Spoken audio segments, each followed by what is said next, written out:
this truck stop is a zoo. It's a total zoo. Overnight, I was over there, you know, out of the way. Some guy around 11 o'clock, 2 Indian guys, 2 guys in the truck, right? One guy driving, the other guy is supervising. And there was so many trucks in here. I think it was his trailer. So basically he touched my booster. And you know, I was working in a movie. Of course, you feel right away, even though that booster is, you know, 105 feet away. And I was naked. I was in my underwear. So I turned my lights on. I put my back lights on. And I quickly put some pants on and the boots. And by the time I get out, they start driving away, like as if nothing happened. So I grabbed the hammer and a flashlight, and I walk alongside the rear of his trailer and I start hammering on the rear door to catch their attention. So I said, what the fuck? So why would you leave? You know, you knew that you hit me, right? So I know you hit me, so then if you were there, and I don't understand how you can be so, you know, stupid. The guy sits here and my trailer was over there, right? But it just touched, you know, at the very bottom there. Like I checked not the lights, you know, I checked the plate. No, he didn't damage. He just somehow went slightly over, like the very top of the booster, you know, of the frame. And so I'm guessing it couldn't be his truck, because, you know, I think it was a Volvo Freightliner, so it's you know, it's pretty low, right? So I think when he was trying to wiggle his trailer, you know, because the trailer is perfect, it's like 50 inches, 48 inches, fifth wheel, right? So he probably slightly hit me, but it was very light. I was thinking about this, I'm thinking, I don't think it should knock me out of alignment, because that's the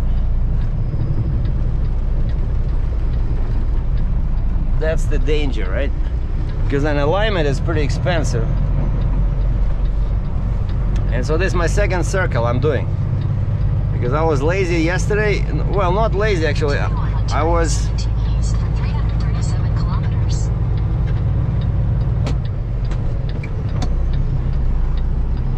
wanted to grab the parking spot, and so I came in like this.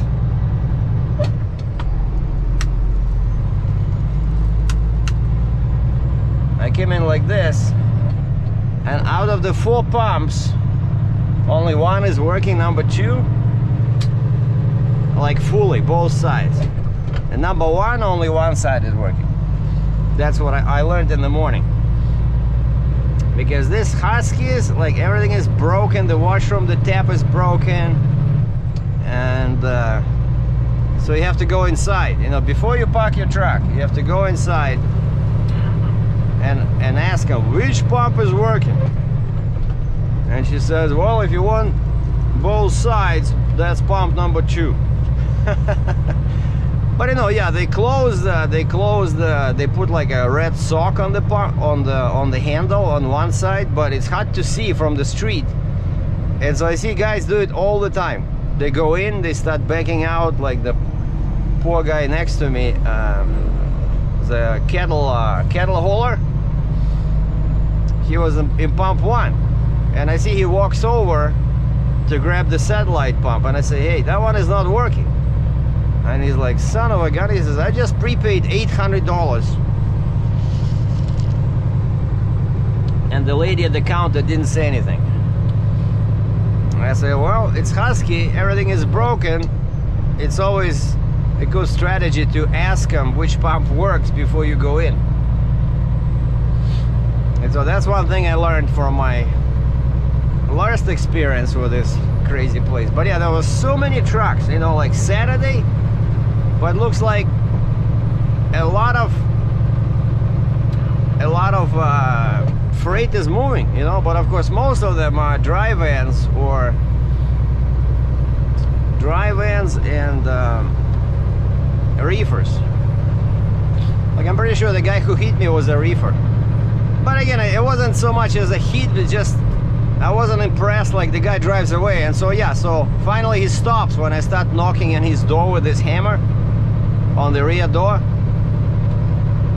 And I said, guys, why are you leaving? You didn't even say you're sorry, you know, you didn't stop to check. And the guy said, we're looking for the place to park. I said, who does it like that? If you hit somebody, you know, be man enough, you know, and at least walk back and check with the guy, right? Like this looks like you're trying to leave.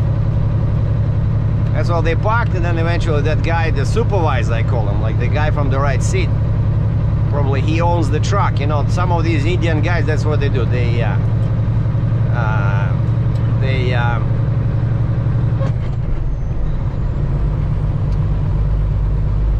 hire a guy to drive for them, and they travel together, and this guy would help him, let's say, with the load or with the paperwork, but he's the boss, but this guy is driving, you know. I saw that, like they don't work as a team, but they just work as a single driver truck, but with the boss inside, you know. I don't think that's a good environment, you know. I would hate to be a driver where my boss is always next to me, you know, breathing down my neck. Probably that's why this guy, you know, he wasn't paying attention. He was probably too distracted thinking about his boss's daughter or something like that, you know. But anyway, in case you're wondering why there's so white smoke, I'll tell you a little secret. Yesterday when I came in here, it was minus 20 Celsius. Now it's minus 33 Celsius, because overnight it was minus 30. So now it's even worse. Now it's minus 34. What? Which I checked on my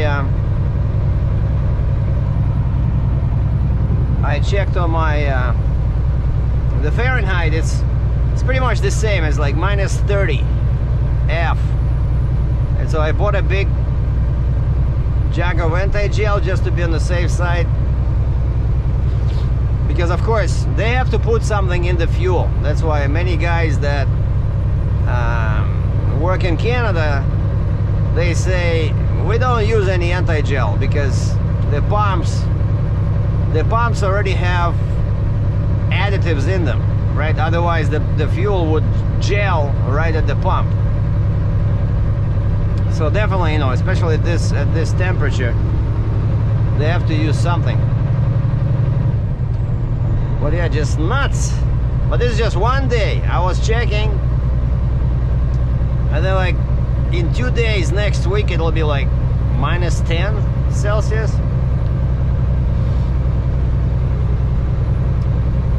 So anyway, a very unrestful night. But at least I went for a walk yesterday. I grabbed my weighted vest, and see, it's like funny, right? It's so cold and there's a fog.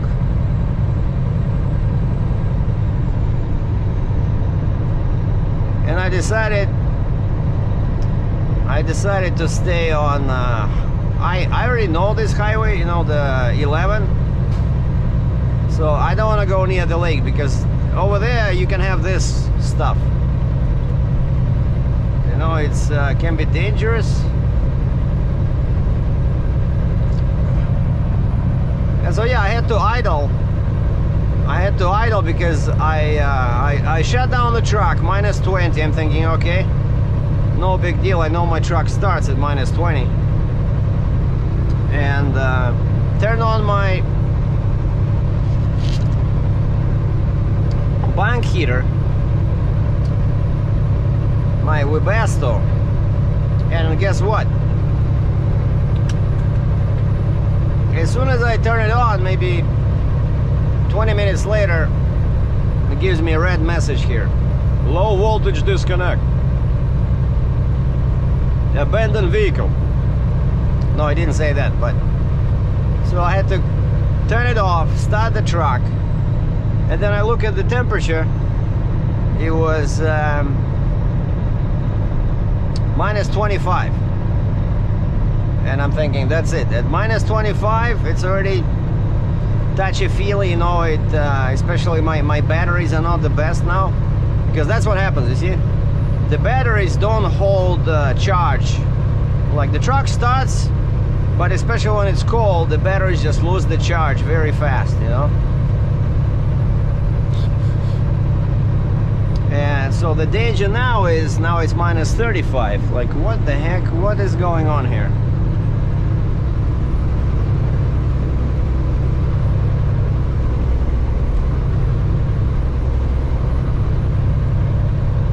Okay, it's an emergency. I have to grab the phone just to check.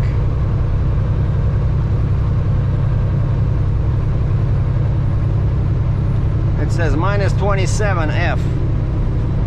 Because yeah, that phone is an F. My thermometer is in Celsius.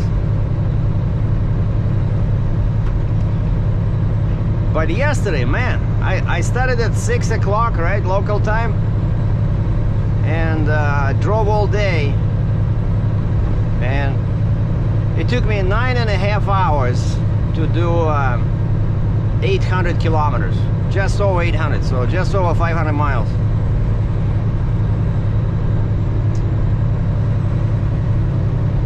But here, in this kind of weather, I just hope my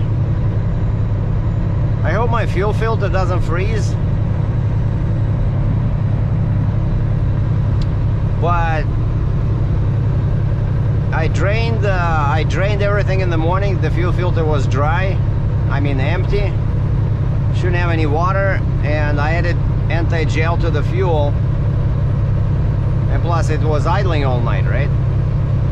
But why I like this Davco, right? I replaced, if you guys remember, this truck. The sales guy never told me there was an option, and this truck for some reason came with the PACCAR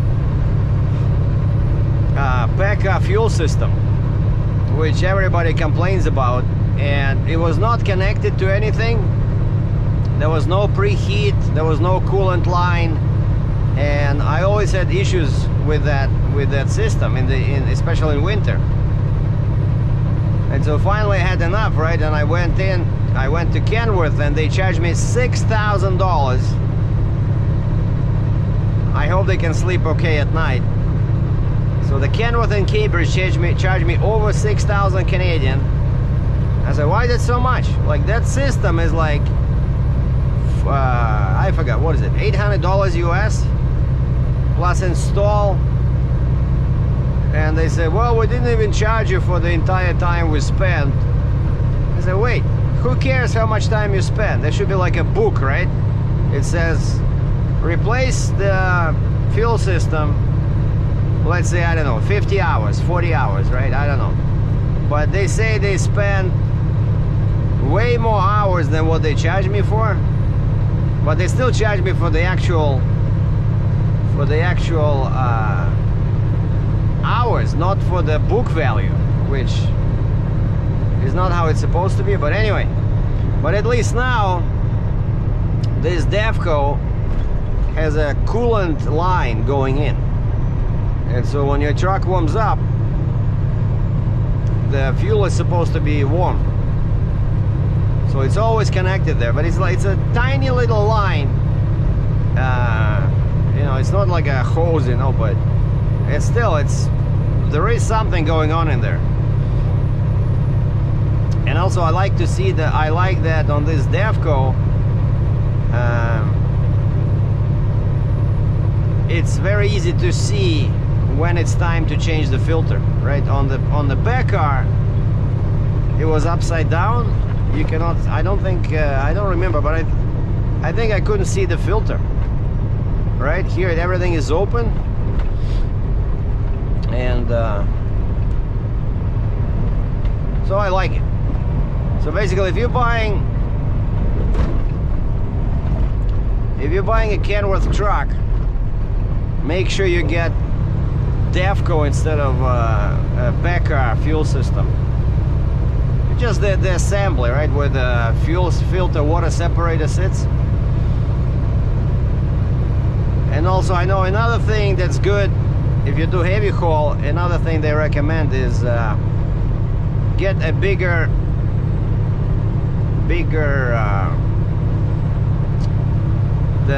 air pump, the compressor, because especially when you have multiple units, right, you need lots of air. And so you need they have an option of giving you like a big compressor. So basically you have to ask for everything. Like the guy said, okay, we're gonna give you this on the engine. Okay, are there any options? Is there anything that's bigger, better, faster, more powerful, you know? You always have to ask, because if you don't ask, they don't tell you. Like you see here, I mentioned this. The guy never told me there was an option to install controls on the steering wheel. Like there's a spot here, so I could have had like at least radio controls here. Maybe cruise control, I don't know. At least I got the jake brake. Like I'm very happy with the position of the jake brake. Right here on this stalk in here, right on the right. So I don't have to reach out like this each time. The way I had to do it on the Mac and on the International.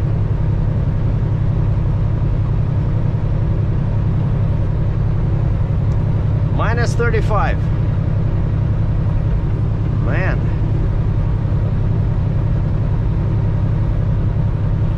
How the truck is driving, I have no idea.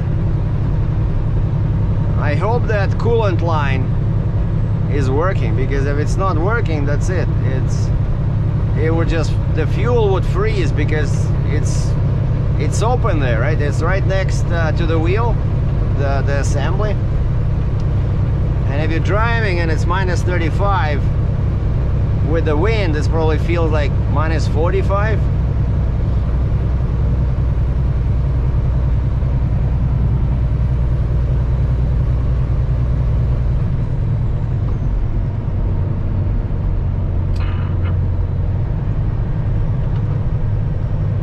And that's how I'm spending my Sunday. And fuel here is very expensive. Well, not too crazy, but at least it's not $2. It was $1.62 per liter. So I prepaid $500, and I topped. So my left tank was full, and the right tank was maybe, yeah, almost full. So. And the next point is 300 kilometers away, which is Thunder Bay.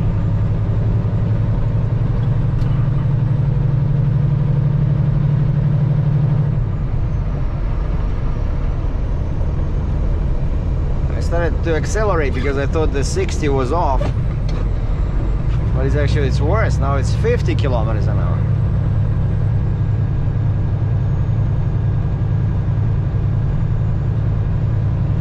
So yeah, the plan for today was to reach maybe Hearst, but that's again would require like 10 hours of driving.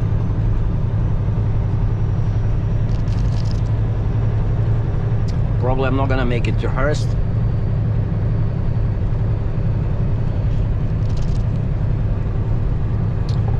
But after Thunder Bay, there's what, couple of hours. The next stop is Nipigon.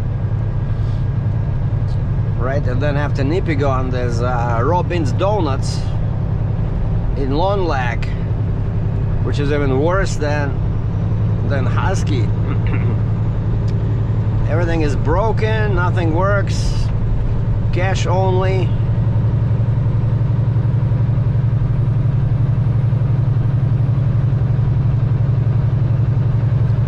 Now, what do you guys think? At minus 35. Driving empty, but my weight is 74,000 pounds.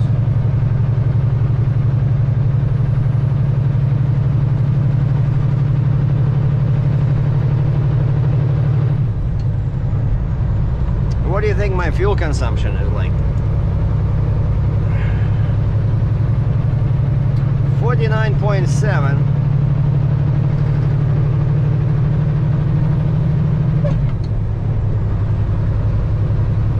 it's more than that. I see the instant, the blue dot is to the right of 49.7. I think yesterday, because it was minus 20, I was doing about 45 liters per 100 kilometers on the freeway near Winnipeg. But then when I got into these hills, I think it went down to like 49 or something. But now it's worse. It's probably gonna be like 55.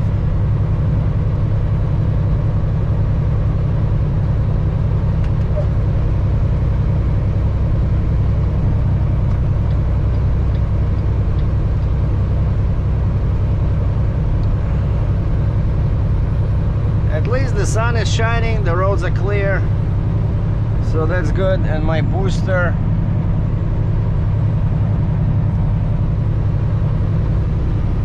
I think it's okay. Yeah, the guy was driving very slow when he hit me. I don't think I have a problem.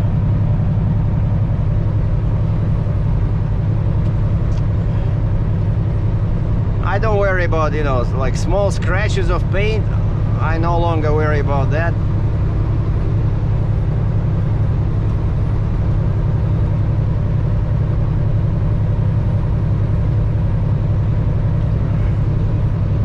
So as you can see, there's lots of snow in the ditches, but the shoulder is pretty clean.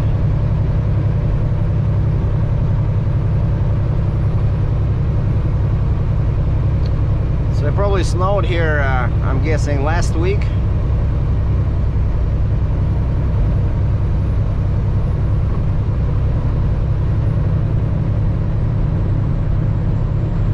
So this feels like, I never drove a truck, right, in Russia. Well, I did, but not professionally. Like a guy just gave me,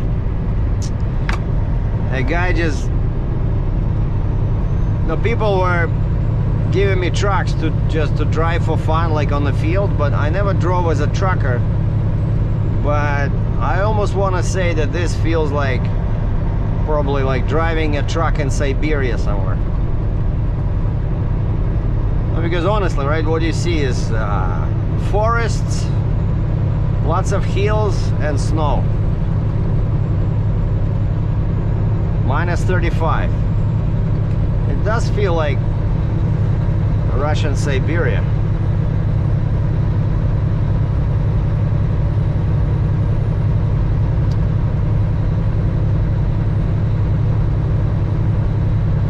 Now, worst case scenario, if my fuel filter starts clogging up, I have 2 spare ones in the bunk.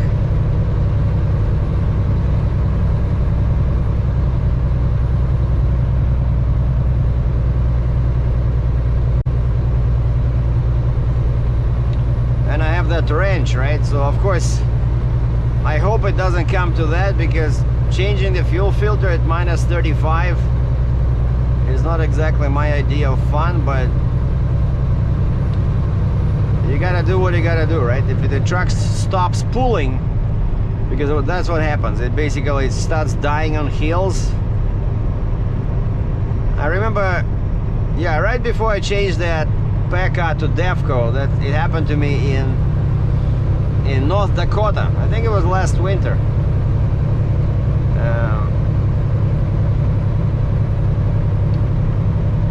It was as cold as this, maybe even actually a bit warmer, but that's it. The fuel started gelling up in the filter.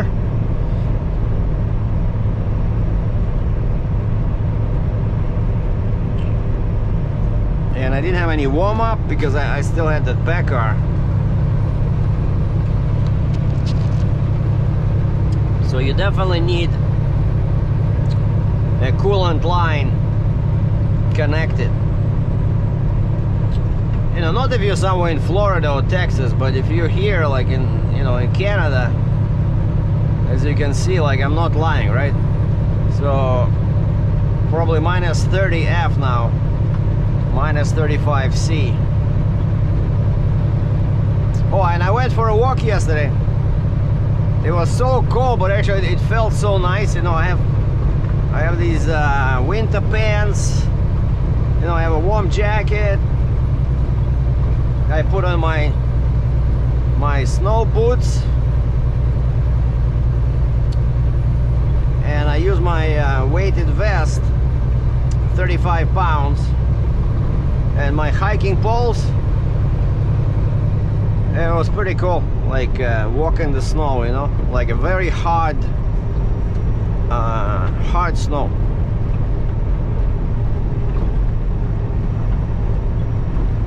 I wanted to do some weightlifting, but it was too cold.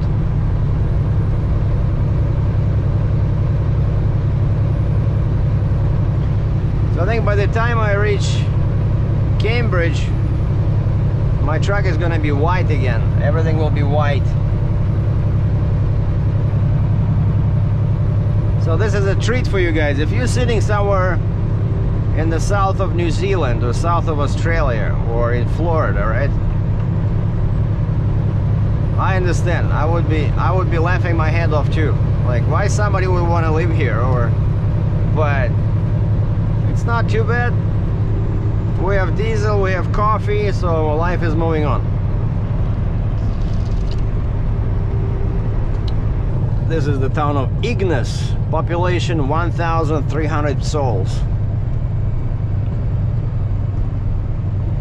1,300 people live in this wilderness on Highway 17. And we're about 2.5 hours away from Thunder Bay.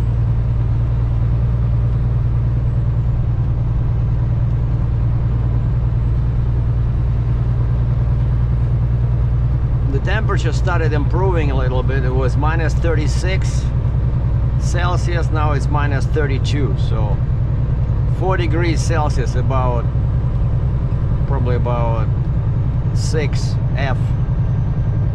So if it was minus 30, I think now it's probably what, minus 24? Practically summer. The filter is doing good. I just have a cruise control set up at 92 clicks an hour.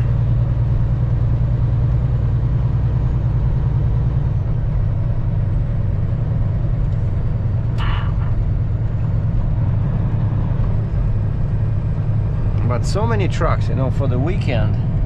See, that's a petrol pass.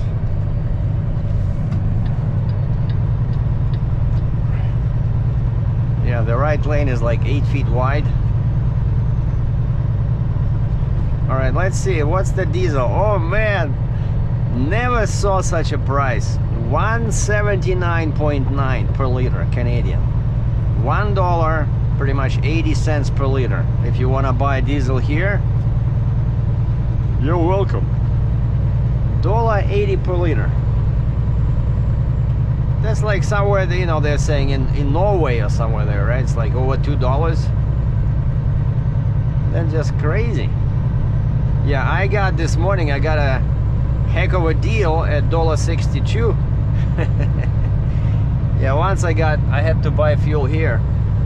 I was running on almost empty, and it was very expensive, but you know, you do what you gotta do, right? I cannot drive without fuel, so. Well, yeah, I'm pretty happy that I'm empty now. Yeah, I'm losing money on fuel, right? But if I was loaded now, man, I would spend so much money, and you know, maybe I would make like $1,000 after all expenses, because loads from Western Canada are very cheap. And then let's say that load was going into US, right? Because I have the Jeep and the booster, I would need permits, I would need pilots somewhere. So I'm telling you, I would hardly make any money. Maybe just break even. especially if the load would be some kind of like a brick shape, like that shuttle wagon, right? Like my fuel economy with the shuttle wagon was, I don't know, worse than an army tank, because it's all square, right? On the railroad, they don't care about aerodynamics.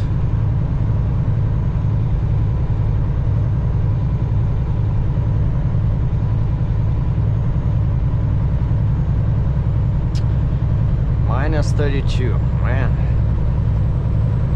This is probably the coldest, and then minus 36 in the morning, right? So this is the coldest I've seen this winter.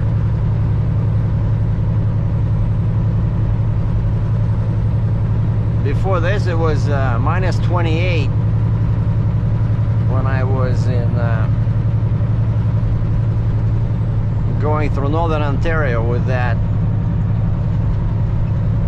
Now look at this. I cannot go in that lane.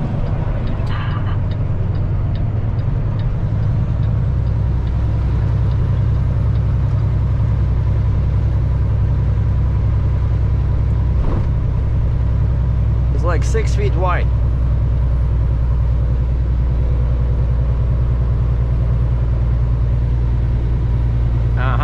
That guy tried to do the same, and then he saw that, yeah, something is wrong over there. It's too narrow.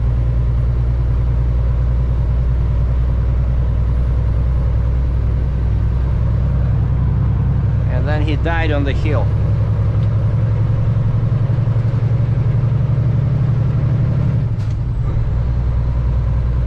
Alright, over here it's better, but it's gonna end, yeah, it's ending behind the curb.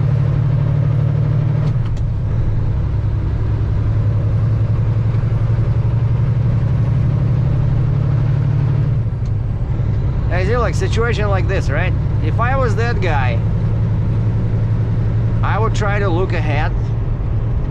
You know, he's passing me, and basically he's pushing me into the wall of snow, right? Because that lane, well, it was not maybe 6 feet, it was like 8 feet. You know, it was very narrow, right? Because the snowbank was here, but he doesn't care, right? So if this was me, I would look ahead and I would see, wait a second, so I'm trying to pass the guy, his lane is super narrow, like, what are we doing? And he wasn't even moving this way, he was staying in his lane. And that's why I always say that when you have a oversized or oval length, like in my case right now, right? I'm not oversized, but I'm, well, technically I am oversized because I'm long. So you gotta think about yourself first. You gotta be an egoist. And this will help save lives of other people. Because they don't care, they don't understand. So the guy just pushes you into the snow. He doesn't give a fuck.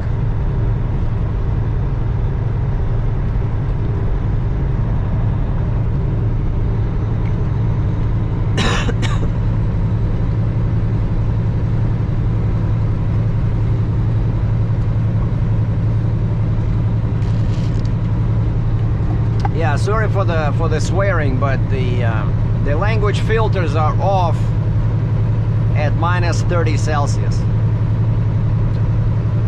Well, actually now it's minus 28. Hey, we're doing great.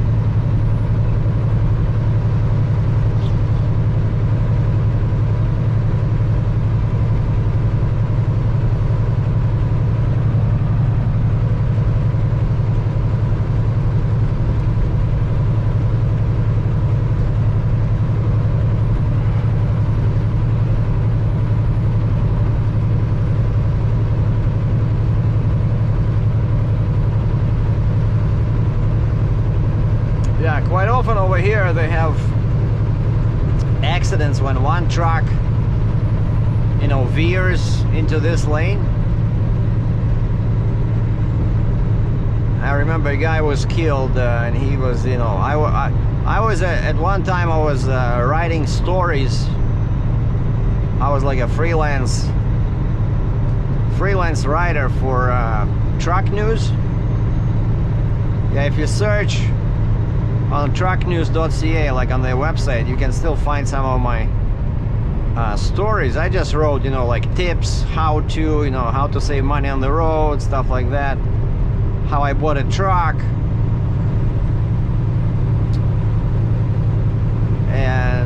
And there was also a guy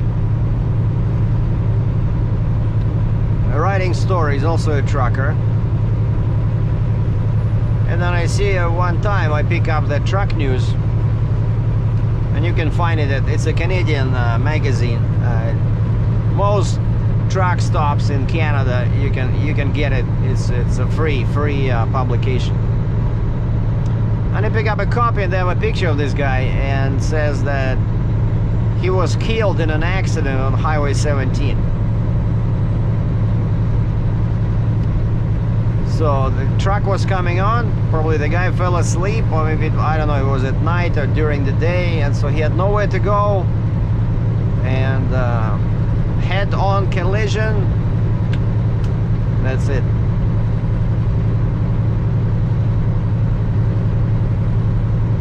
That's why I'm always watching these guys, right? I wanna...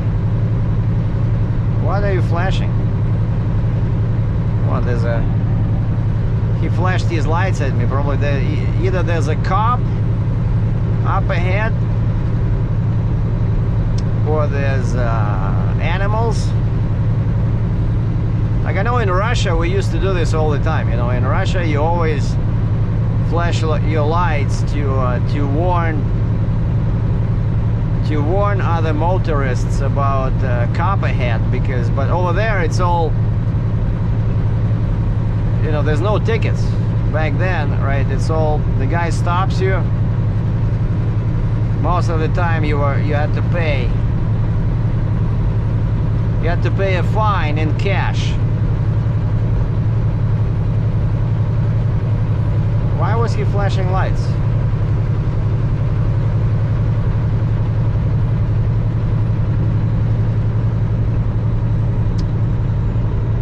Sometimes they flash lights when also there's like a slowdown, you know, if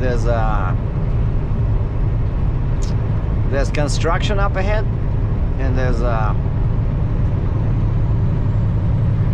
a light or a flagman, you know, where the traffic is stopped. But yeah, so when I see another truck, I'm always looking at the left, at the driver's side steer tire, to see how far they are from the zipper. If I see that the guy starts going this way, I grab the horn. So hoping that he's still in the driver's seat and not in the sleeper praying. Because, you know, some of these guys, they just switch on the cruise control, and when the time is right, they go in the sleeper and they roll out the carpet and they start praying. Especially new drivers, they don't realize that the cruise control does not control the steering, right? It only controls the altitude and the RPM. But they don't teach you that at the driving school.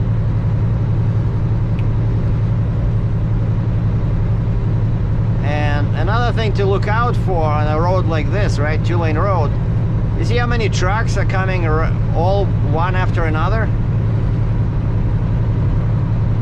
So that's a clear indication that there's something up ahead. Like where they had to stop, right? And then they start moving together. Because usually over here, you see like this guy is also flashing his lights. So there's either, I'm guessing, maybe an accident, you know, an accident ahead, and they closed one lane. So we'll know in a second, but something is going on there. Yeah, I don't see any cops, I don't see any animals.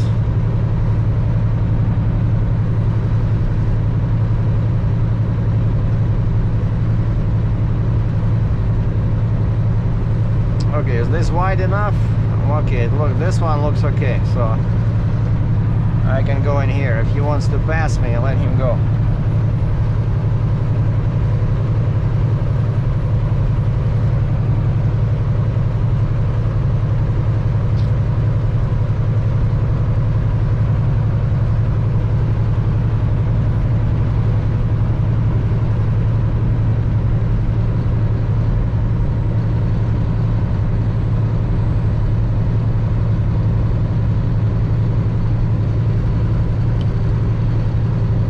No, this guy is doing what? I don't know, 120?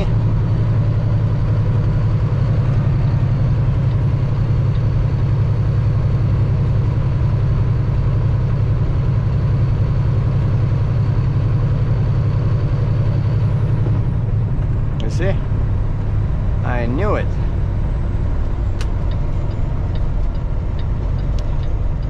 A truck broke down and is blocking the lane. That's what other guys were warning me about. Yeah, you see this?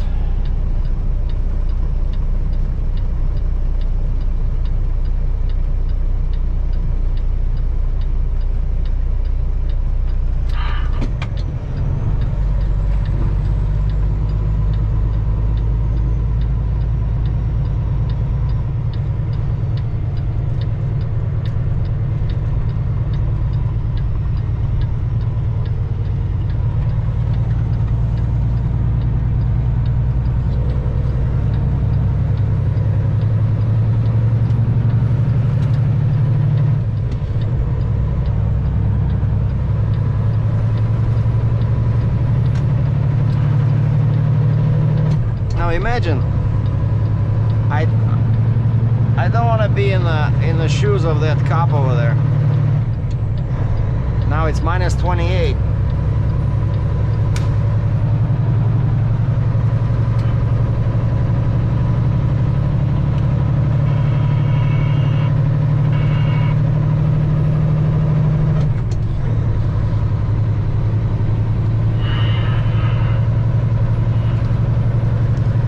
Brake check up ahead, the truck broke down.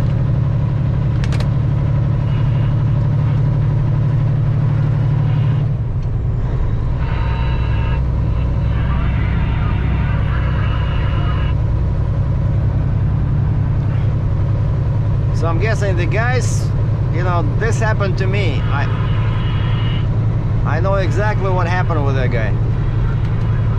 He spent the night in that turnaround, and he probably didn't idle his truck. Maybe he has an APU or a bunk heater, and he didn't realize how cold it was outside. Or maybe he idled, but he didn't have enough, he didn't put any anti-gel in the fuel, and the last time he fueled it was, let's say, you know, plus 10 Celsius, 50 F, and the gas station, the truck stop, didn't use any additives. And you saw how he was parked like this, right? So he started to leave and his truck gelled up. I remember it happened to me in Winnipeg, Manitoba, back in 2006. The truck was idling all night, but that means nothing. You idle, you don't need too much power, right? But as soon as you try to move, especially when you load it, it just dies. And so to me, I was at that Flying J when I was leaving yesterday in Headingley, and I was a rookie. I did not know about these additives, and the truck just died in the middle of the intersection there. When you leave the Flying J, I just died in the middle. So they had to call a tow truck, and man, they had to tow me to the nearest Freightliner, because this was I think it was a Columbia. The only time I drove a Freightliner, it was a Freightliner Columbia, but brand new. Oh yeah, so that means it was, I think it was, yeah, it was 2006, because my first truck when I started at Challenger Motor Freight, they gave me like a 9-year-old Volvo with a, you know, it's like, what is it called, 630, like a 60-inch like a small sleeper. But it was very nice truck actually, because it was very nimble. It had a short wheelbase. It was very comfortable, but it did have some problems with like electronics. But I still remember it was, yeah, it was inside.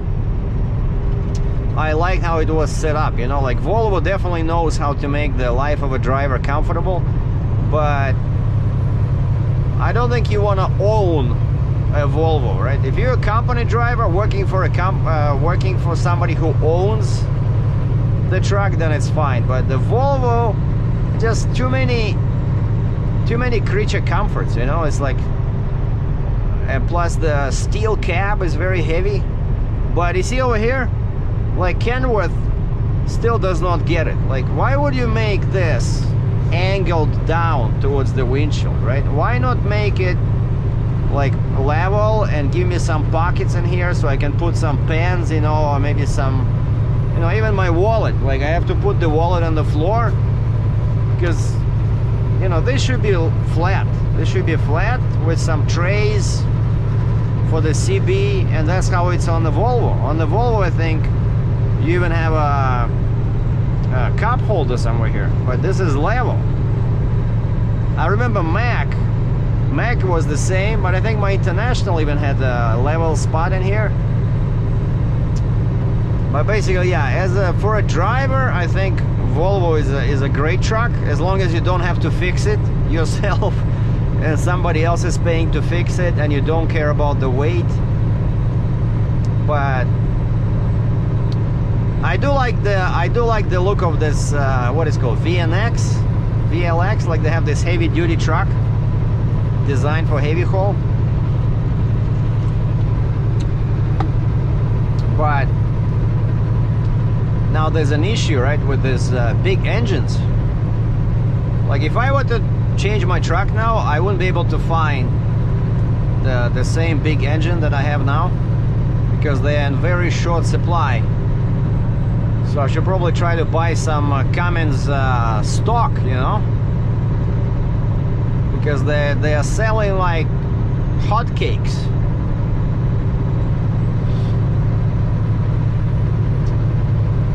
So Cummins is doing well.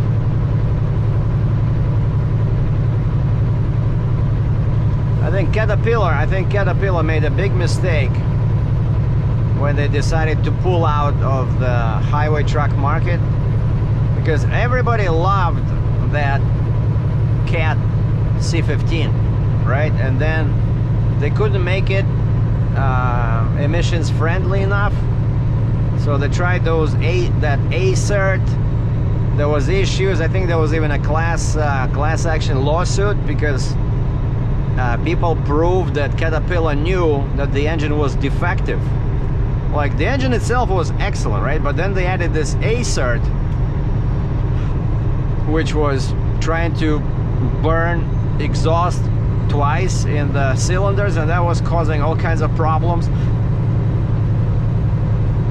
Actually, my truck had it, because my truck was what, 2006, and I already had the first generation of that BS. And I had to change all these actuators because they were failing. And so, yeah, I'm pretty sure there was a class action lawsuit because consumers were saying Cat was selling an engine that they knew perfectly well was not reliable and was compromised by all this inferior by all this inferior emissions equipment.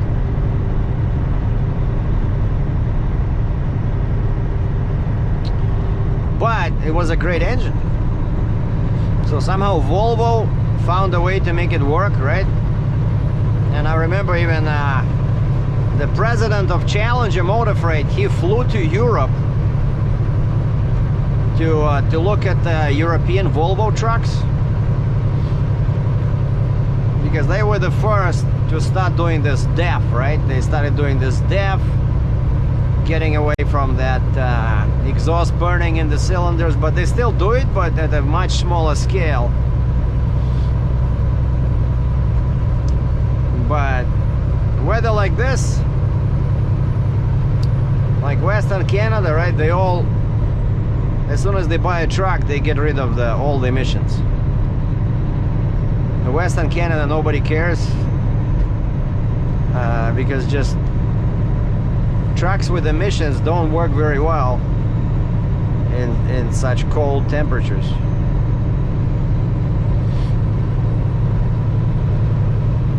Which reminds me, my DEF now is at 50%.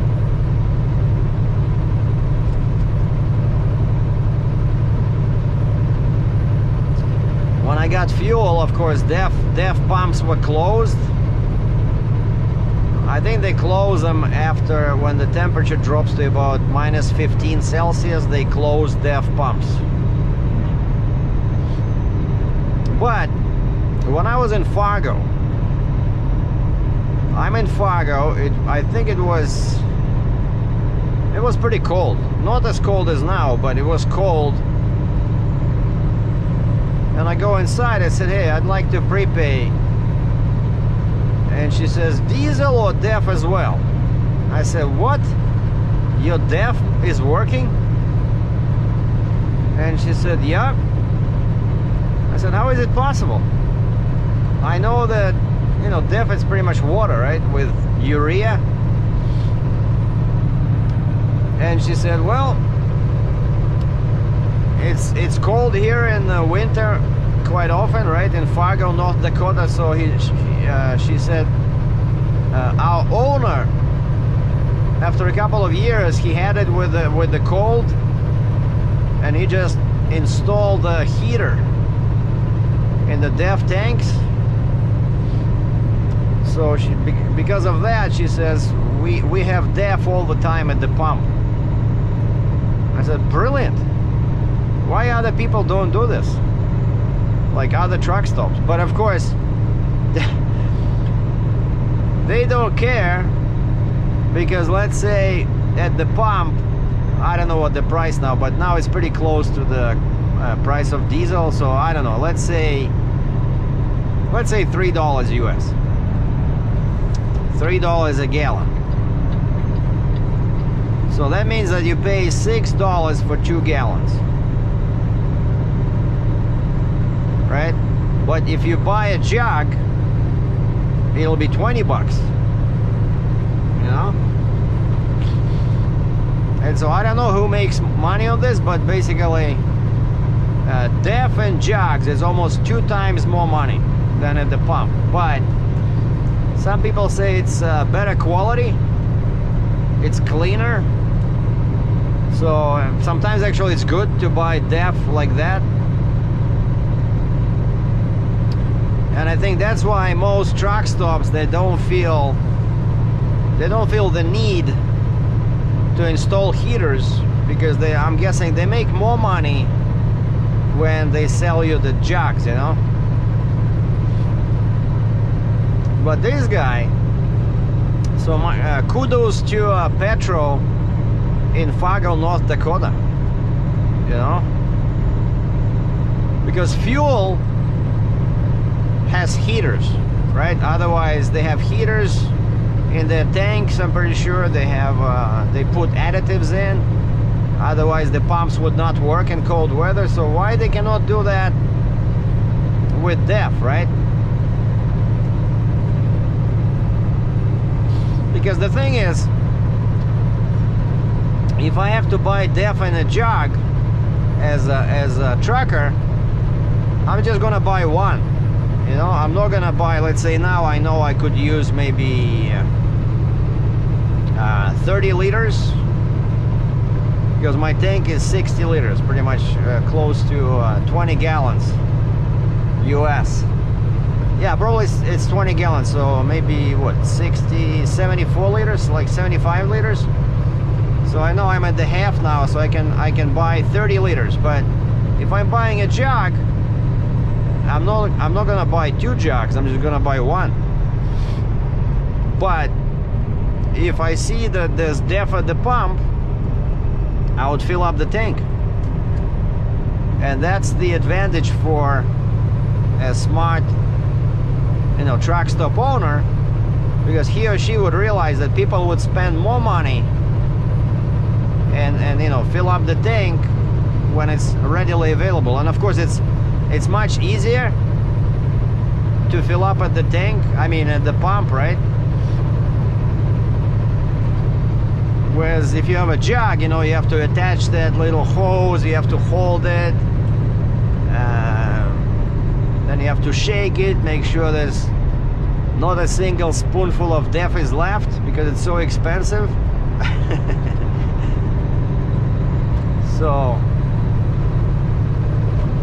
and that's the drawback of cold weather. No DEF, jugs only.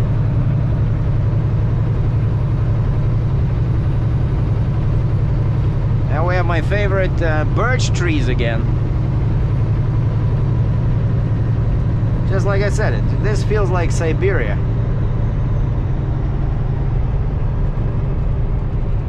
Okay, I'm 2 hours away from Thunder Bay. I'm not stopping. It was what, 350 kilometers from Dryden to Thunder Bay. I don't want to stop because it's so cold, but my fuel filter is still okay. Like, the restriction is at less than 2. I think we're doing good. Thunder Bay, this is my first stop. I drove 4 hours non-stop from Dryden. Just stopped here, walked back to the grocery store and so got some food. Check this out. That's Fahrenheit. 2F. Let's see, what does it say on my dash? Minus 15. Minus 15 Celsius. And so yeah, this is the first stop, which is not good because I lost 1 hour since right before Thunder Bay there was a there was a sign saying that you're entering Eastern time zone.